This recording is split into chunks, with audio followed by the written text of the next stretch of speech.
हम जानते हैं कि प्राचीन भारत में मुख्यतः दो प्रकार के गणसंघ थे। एक वह गणसंघ जिसमें एक ही क्षत्रिय कुल का शासन था, और दूसरे प्रकार के गणसंघ में हम देखते हैं दो या उससे अधिक क्षत्रिय कुल गणसंघ पर शासन करते थे। अब यदि हम अपनी इतिहास की पुस्तकों को माने तो वृज्जी गणसंघ दूसरे श्रेणी का गणसंघ था। इसमें हमारी इतिहास की पुस्तकें बताती हैं कि 8 या 9 क्षत्रिय कुलों का शासन था। इस वीडियो में हम इस तथ्य की जांच करेंगे और देखेंगे क्या वास्तव में ऐसा ही था। अब यदि हमें इस तर्क से जुड़े तथ्यों की जांच करनी है तो हमें जानना होगा इस तर्क का इतिहास। जॉर्ज टर्नर, जो कि एक इंग्लिश विद्वान थे, उन्होंने पहली बार इस सिद्धांत को जन्म दिया अपने एक लेख जो कि प्रकाशित हुआ था 1838 में the journal of Asiatic Society of Bengal में।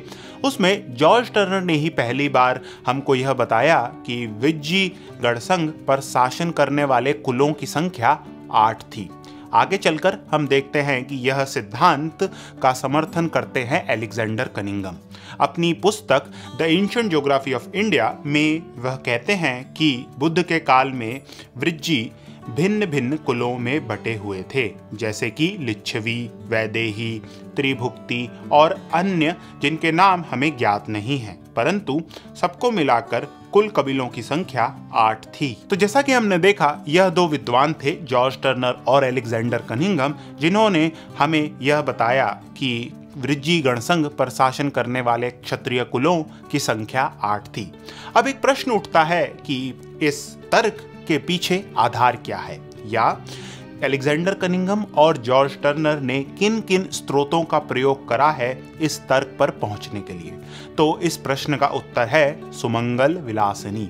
सुमंगल विलासिनी एक बौद्ध ग्रंथ है जो कि एक और बौद्ध ग्रंथ दीघ निकाय पर की गई टीका है। इस ग्रंथ में बुद्ध घोष वैशाली नगर में स्थित एक प्रकार के न्यायालय को अट्ठकुलिक नाम से संबोधित करते हैं। अलेक्जेंडर कनिंघम के अनुसार अट्ठकुलिक एक ऐसी न्यायिक व्यवस्था थी जिसमें वृज्जी गणसंघ पर शासन करने वाले क्षत्रिय कुल अपना एक एक प्रतिनिधि भेजते थे। अब जैसा कि इस शब्द अट्ठकुलिक से यह प्रतीत हो रहा है कि इस न्यायिक व्यवस्था से जुड़े सदस्यों की संख्या 8 रही होगी, और अलेक्जेंडर कनिंघम के अनुसार इससे हम यह भी कह सकते हैं कि वृज्जी गणसंघ पर शासन करने वाले क्षत्रिय कुल थे, उनकी संख्या भी 8 ही थी। तो जैसा कि आप देख सकते हैं, अलेक्जेंडर कनिंघम ने मात्र एक शब्द अट्ठकुलिक से यह निष्कर्ष निकाल लिया कि वृज्जी गणसंघ पर शासन करने वाले क्षत्रिय कुलों की संख्या 8 थी।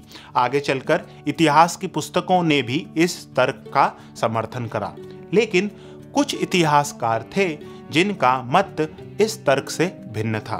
ऐसे ही एक इतिहासकार हैं जगदीश शर्मा। अपनी पुस्तक रिपब्लिक्स ऑफ एंशिएंट इंडिया में जगदीश शर्मा का कहना यह है कि यदि हम इस एक ग्रंथ सुमंगल विलासिनी, जो कि बुद्ध घोष द्वारा रचित है, उसको छोड़ दें तो कोई भी ऐसा प्राचीन ग्रंथ नहीं है जिसमें हमें अट्ठकुलिक शब्द का वर्णन मिलता है, या उस प्राचीन ग्रंथ में हमको यह पढ़ने को मिलता है कि वृज्जी गणसंघ पर शासन करने वाले क्षत्रिय कुलों की संख्या 8 थी। दूसरी बात जगदीश शर्मा यह कहते हैं कि इस ग्रंथ में अट्ठकुलिक शब्द का संबंध क्षत्रिय कुलों से नहीं है। यहाँ पर कुल शब्द दर्शाता है एक पारिवारिक समूह या एक कुनबा, और यदि बुद्ध घोष यहाँ पर 8 क्षत्रिय कुलों का वर्णन करते तो वह प्रयोग करते जन शब्द का, ना कि कुल का। ऐसे में अट्ठकुलिक का शब्द दर्शाता है एक न्यायिक व्यवस्था जिसके सदस्यों की संख्या 8 थी, और यह सदस्य आते थे वैशाली नगर की 8 प्रभावशाली परिवारों से। अब यदि हम जैन ग्रंथों को पढ़ें तो यह बात तो निश्चित है कि वृज्जी गणसंघ अलग अलग क्षत्रिय कुलों का एक संघ था, लेकिन इन जैन ग्रंथों से यह भी प्रतीत होता है कि इन क्षत्रिय कुलों की संख्या 8 से तो अधिक ही थी। एक जैन ग्रंथ है जिसका नाम है कल्पसूत्र। उसमें एक वाक्य आता है जो कि इस प्रकार है, नवमल्लई नवलेच्छई काशी को सलगा 18वीं गणरायाणो।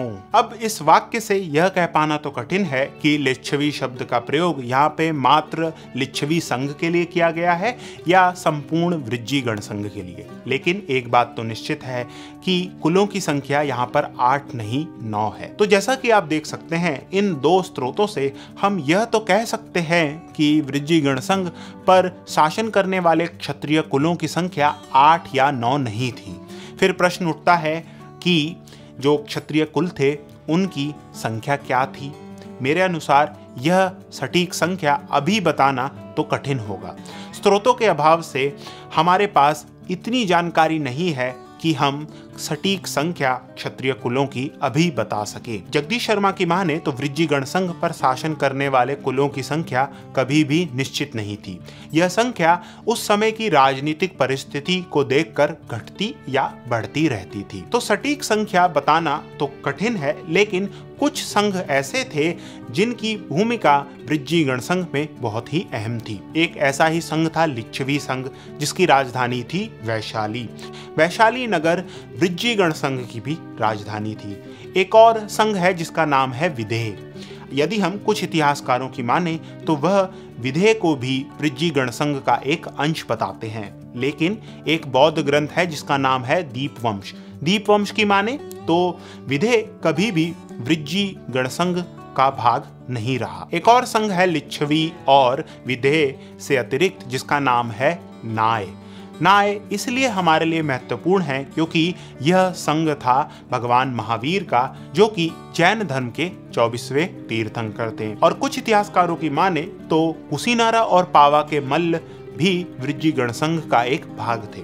तो इस पूरी चर्चा से यह तो सुनिश्चित है कि वृज्जीगण संघ पर शासन करने वाले क्षत्रिय कुलों की संख्या 8 या 9 नहीं थी। अब यदि आपको वह परिस्थितियां जाननी है जिससे वृज्जीगण संघ का अंत होता है तो कृपया करके यह वीडियो देखें। धन्यवाद।